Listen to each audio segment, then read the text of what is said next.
दंडवत गोविंद गुरु वंदो अभिजन सोए। पहले भये प्रणाम तिन नमो जो आगे होए। गुरु को कीजे दंडवत कोट कोट प्रणाम। कीट न जाने भृंग को यों गुरु कर आप समान। सत साहिब। हाथ श्रोता बंधु, आज मैं आप लोगों के सामने कबीर प्रकट दिवस के उपलक्ष्य में कबीर साहब का कलयुग में प्रकट कैसे हुआ, यही प्रसंग रखने का प्रयास कर रहा हूँ। अभी मजा आएगा ना भिड़ो। विक्रमी संमत 1455 सन 1398 ज्येष्ठ मास की पूर्णिमा सुबह सुबह ब्रह्म मुहूर्त में वह पूर्ण परमेश्वर कबीर जी स्वयं अपने मूल स्थान सतलोक से आए। काशी में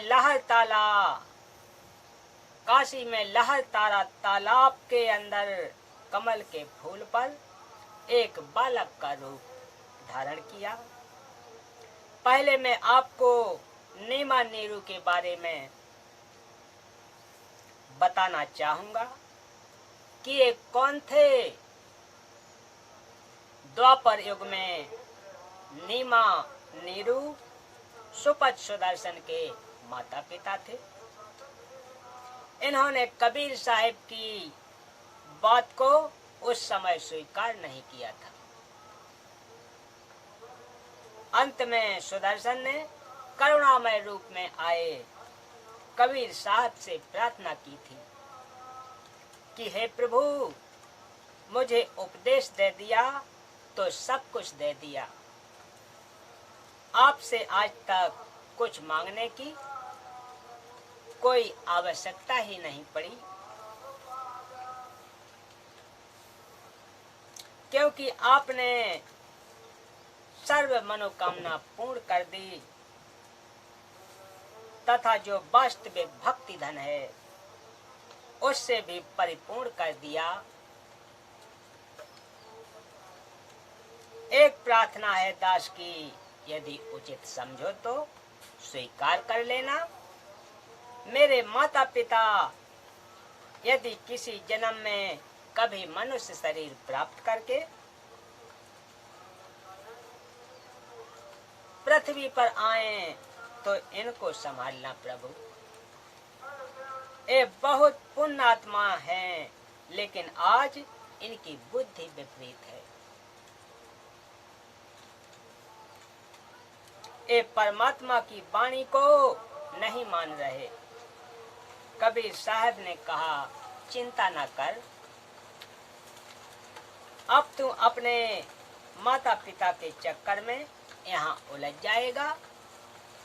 आने दे समय इनको भी संभाल लूंगा। काल जाल से पार करूंगा तो निश्चिंत होकर सतलोक जा। सुदर्शन जी सतलोक चले गए। सुदर्शन जी के माता पिता के कलयुग में नीरू नीमा के जन्म से पहले भी ब्राह्मण घर में इनके 2 जन्म हुए। उस समय भी निसंतान ही रहे। फिर तीसरा मनुष्य जन्म काशी में हुआ। उस समय भी वे ब्राह्मण और ब्राह्मणी गौरी शंकर और सरस्वती के नाम से थे। फिर भी कोई संतान नहीं थी। नीरू तथा नीमा दोनों गौरी शंकर और सरस्वती नाम के ब्राह्मण जाति से थे। ये भगवान शिव के उपासक थे। भगवान शिव की महिमा शिव पुराण से निस्वार्थ भाव से भक्त आत्माओं को सुनाया करते थे। किसी से पैसा नहीं लेते थे।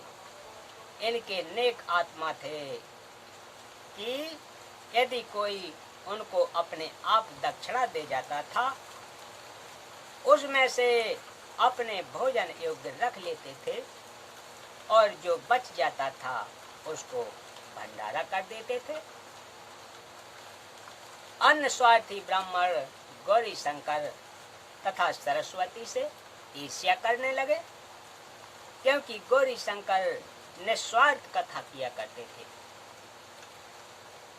पैसे के लालच में भक्तों को गुमराह नहीं करते थे, जिस कारण से प्रशंसा के पात्र बने हुए थे। उधर से मुसलमानों को ज्ञान हो गया कि इनके साथ कोई हिंदू ब्राह्मण नहीं है। उन्होंने इसका लाभ उठाया और बलपूर्वक इनको मुसलमान बना दिया। मुसलमानों ने अपना पानी उनके सारे घर में छिड़क दिया तथा उनके मुंह में भी डाल दिया, सारे कपड़ों पर छिड़क दिया। उससे हिंदू ब्राह्मणों ने कहा कि अब ये मुसलमान बन गए हैं, आज के बाद इनका हमारे से कोई भाईचारा नहीं रहेगा। बेचारे गौरी शंकर तथा सरस्वती विवश हो गए। मुसलमानों ने पुरुष का नाम नीरू तथा स्त्री का नाम नीमा रखा। पहले उसके पास जो पूजा आती थी उससे उनकी रोजी रोटी चल रही थी, और जो कोई रुपया पैसा बच जाता था वे उसका दुरुपयोग नहीं करते थे। उस बचे धन से धर्म भंडारा कर देते थे। पूजा आनी भी बंद हो गई। उन्होंने सोचा कि अब क्या काम करें। उन्होंने एक कपड़ा बुनने की खड्डी लगा ली और जुलाहे का कार्य प्रारंभ कर दिया। कपड़ा बुनकर निर्वाह करने लगे। कपड़े की बुनाई से घर के खर्च के पश्चात जो पैसा बच जाता था उसको भंडारे में लगा देते थे।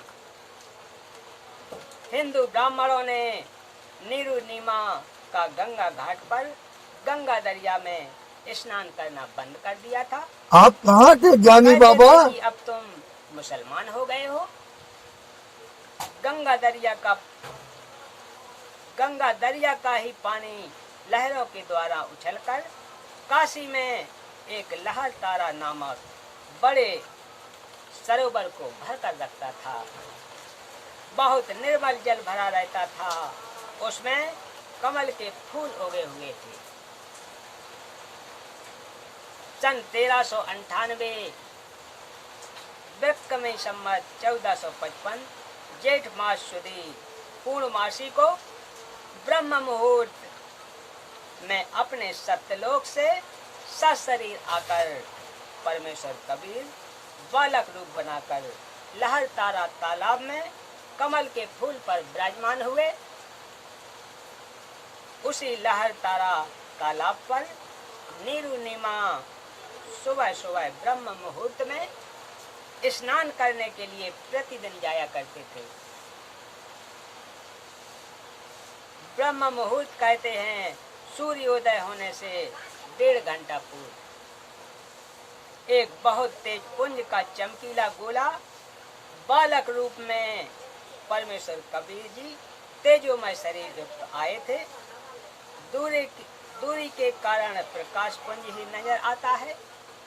ऊपर से सतलोक से आया और कमल के फूल पर सिमट गया, जिससे सारा लहर तारा तालाब जगमग हो गया था। फिर एक कोने में जाकर वह अदृश्य हो गया। इस दृश्य को स्वामी रामानंद जी के शिष्य स्वामी रामानंद जी के एक शिष्य ऋषि अष्टानंद जी आंखों देख रहे थे।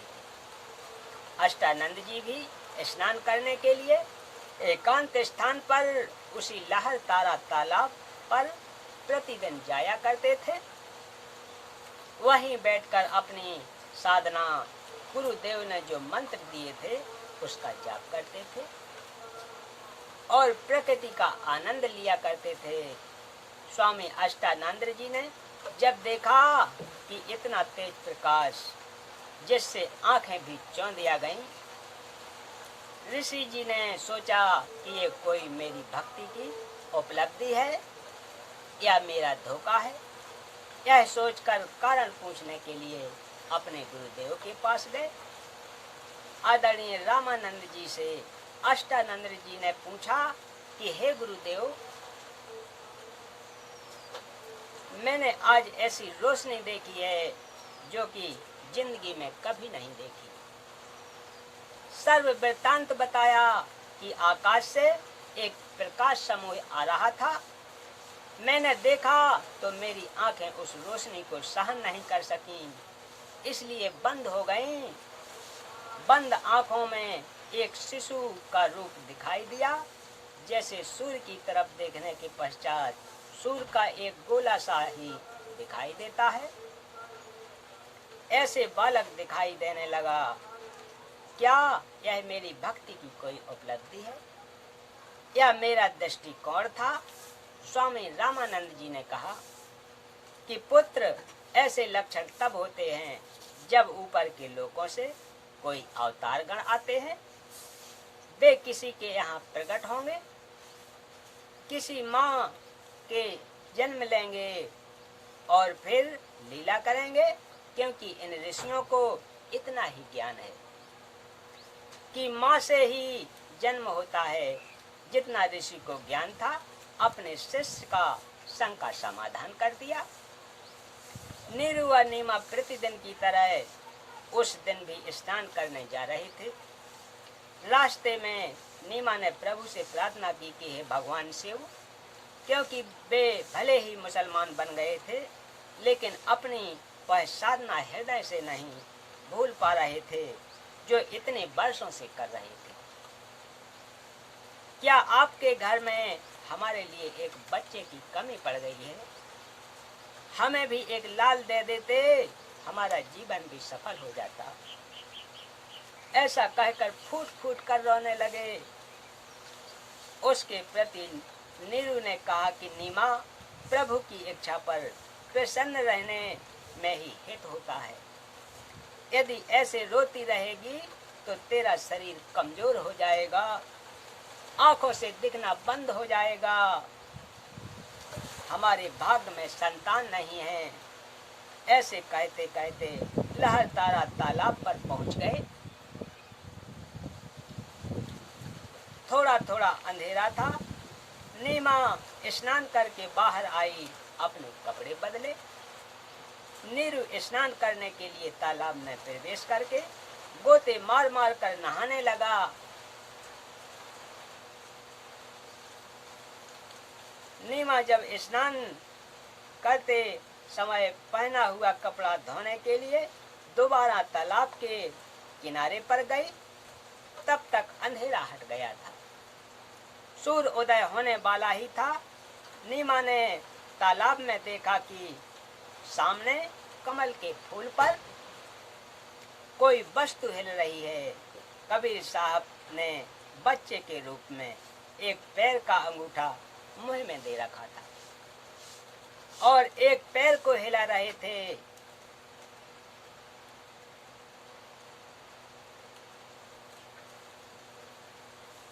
नीरू ने पहले तो नीमा ने सोचा कि शायद कोई सर्प हो और मेरे पति की तरफ आ रहा हो। फिर ध्यान से देखा तो समझते देर न लगी कि ये तो कोई बच्चा है। बच्चा और कमल के फूल पर एकदम अपने पति को आवाज लगाई कि देखना जी, बच्चा डूबेगा, बच्चा डूबेगा। नीरू बोला कि नादान तू, बच्चों के चक्कर में पागल हो गई। पानी में भी तुझे बच्चा नजर आने लगा। नीमा ने कहा, हाँ, वह सामने कमल के फूल पर देखो। नीमा की जोरदार आवाज से प्रभावित होकर जिस तरफ हाथ से संकेत कर रही थी, नीरू ने उधर देखा। एक कमल के फूल पर नवजात शिशु लेटा हुआ था। नीरू उस बच्चे को फूल समेत उठा लाए और नीमा को दे दिया। स्वयं स्नान करने लगा। नीरू स्नान करके बाहर आया। नीमा बच्चे के रूप में आए। परमेश्वर को बहुत प्यार कर रही थी। तथा शिव प्रभु की प्रशंसा तथा स्तुति कर रही थी कि हे प्रभु, आपने मेरी वर्षों की कामना पूर्ण कर दी। क्योंकि वह शिव की पुजारिन थी, कह रही थी कि हे शिव प्रभु, आज की हृदय से पुकार की थी, आज ही सुन ली। उस कबीर परमेश्वर को, जिसका नाम लेने से हमारे हृदय में एक विशेष हलचल सी होती है, उसके प्रेम में रोम रोम खड़ा हो जाता है, आत्मा भर कर आती है। और जिस माता बहन ने सीने से लगाकर पुत्रवत प्यार किया, जो आनंद उस माई को हुआ होगा वह अवर्णनीय है। जैसे व्यक्ति गुड़ खाकर अन्न को, उसके आनंद को नहीं बता सकता, खाने वाला ही जान सकता है। जैसे माँ प्यार करती है, ऐसे शिशु रूपधारी परमेश्वर के कभी मुख को चूमा, कभी सीने से लगा रही थी और फिर बार बार उसके मुख को देख रही थी। इतने में नीरू स्नान करके बाहर आया, क्योंकि मनुष्य समाज की तरफ ज्यादा देखता है। उसने विचार किया कि ना तो अब मुसलमानों से हमारा कोई विशेष प्यार बना है और ना हिंदू ब्राह्मण हमारे से द्वेष करते हैं। पहले इसी अवसर का लाभ मुसलमानों ने उठाया कि हमें मुसलमान बना दिया, हमारा कोई साथी नहीं है। यदि हम इस बच्चे को ले जाएंगे तो लोग पूछेंगे कि बताओ, इस बच्चे के माता पिता कौन है? तुम किसी का बच्चा उठा कर लाए हो, इसकी माँ रो रही होगी। हम क्या जवाब देंगे, कैसे बताएंगे? कमल के फूल पर बताएंगे तो कोई मानेगा नहीं। यह सर्व विचार करके नीरू ने कहा कि नीमा, इस बच्चे को यहीं छोड़ दे। नीमा ने कहा कि मैं इस बच्चे को नहीं छोड़ सकती, मेरे प्राण जा सकते हैं, मैं तड़प कर मर जाऊंगी। न जाने मेरे ऊपर इस बालक ने क्या जादू कर दिया, मैं इसको नहीं छोड़ सकती। नीरू ने नीमा को सारी बात समझाई कि हमारे साथ ऐसा बन सकता है। नीमा ने कहा कि इस बच्चे के लिए मैं देश निकाला भी ले सकती हूँ, परंतु इसको नहीं छोड़ सकती। नीरू ने उसकी नादानी को देखकर सोचा कि यह तो पागल हो गई, समाज को भी नहीं देख रही। नीरू ने नीमा से कहा कि मैंने आज तक तेरी बात की अवहेलना नहीं की, क्योंकि हमारे बच्चे नहीं थे। जो तुम कहती रही स्वीकार करता रहा, परंतु आज मैं तेरी यह बात नहीं मानूंगा। या तो इस बालक को यहीं पर रख दे, नहीं तो तुझे अभी भी 2 थप्पड़ लगाता हूँ, नहीं तो अभी तुझे 2 थप्पड़ लगाता हूँ। उस महापुरुष ने पहली बार अपनी पत्नी की तरफ हाथ किया था। उस समय शिशु रूप में कबीर परमेश्वर, कबीर देव ने कहा कि नीरू, मुझे घर ले चलो, तुम्हें कोई आपत्ति नहीं आएगी। शिशु रूप में परमेश्वर के वचन सुनकर नीरू घबरा गया। कहीं यह बालक कोई फरिश्ता हो अथवा कोई सिद्ध पुरुष हो और तेरे ऊपर कोई आपत्ति ना आ जाए। चुप करके चल पड़ा। जब बच्चे को लेकर घर आ गए तो सभी यह पूछना तो भूल गए कि कहाँ से लाए। काशी के स्त्री तथा पुरुष लड़के को देखने आए तथा कहने लगे कि यह तो कोई देवता नजर आता है। इतना सुंदर शरीर, ऐसा तेजोमय बच्चा पहले कभी हमने नहीं देखा। कोई कहे यह तो ब्रह्मा विष्णु महेश में से कोई प्रभु है।